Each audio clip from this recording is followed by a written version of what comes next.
क्या होती है काकबली? आप ये शब्द कभी कभी यूट्यूब पर, इंस्टाग्राम पर भी सुनते हैं, सोशल मीडिया पर, कि काकबली। अब कई लोग इसे तंत्र से डराकर लोगों को जो बताते हैं उस हिसाब से जोड़कर सोशल मीडिया पर प्रचारित करते हैं। आज मैं आपको स्पष्ट रूप से और शीघ्रता से ही बताऊंगा, प्रमाण सहित बताऊंगा कि काकबली क्या होती है। गृह सूत्र जो परंपरा है उनमें क्या है, काकाय वैश्वदेवानाम बलिम दद्यात्। अश्वलायन जो गृह सूत्र है प्रायश्चित विधान में क्या कहते हैं, श्राद्ध या भोजन से पहले कौवे के लिए एक ग्रास निकालना चाहिए। इसे काकबली कहा जाता है। यह पितृगणों का प्रतीक माना जाता है। ऐसा करने से पितरों को संतोष प्राप्त होता है। दूसरा प्रमाण महाभारत से देता हूँ। काकानाम वदनम दृष्ट्वा पितृभिः समन्वितः श्राद्धम दद्यात् शुभम प्रेत्य लोकम याति न संशयः। महाभारत से अनुशासन पर्व से क्या कहते, जब कोई कौवा काक श्राद्ध के समय भोजन ग्रहण कर लेता है तो समझना चाहिए कि पितर प्रसन्न हो गए हैं।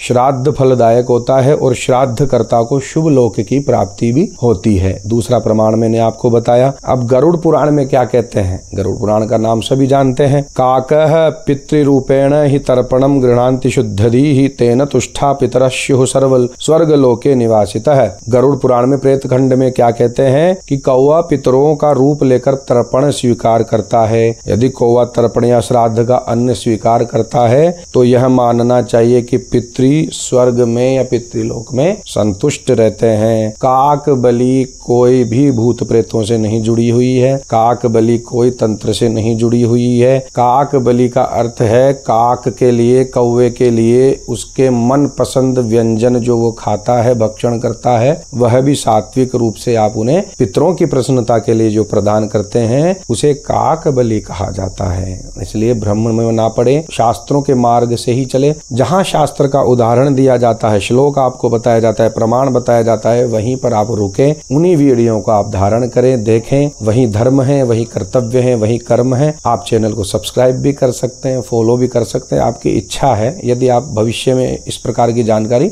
प्राप्त करना चाहते हैं तो मेरा कोई संपर्क सूत्र नहीं है, ना मैं किसी को देता हूँ, मोबाइल नंबर किसी को नहीं देता हूँ। आप मुझसे प्रश्न सीधे यही कर सकते हैं। अत्यधिक आवश्यकता हुई कभी ना कभी मैं अपने संपर्क सूत्र भी सार्वजनिक करूंगा। हर हर महादेव, नारायण।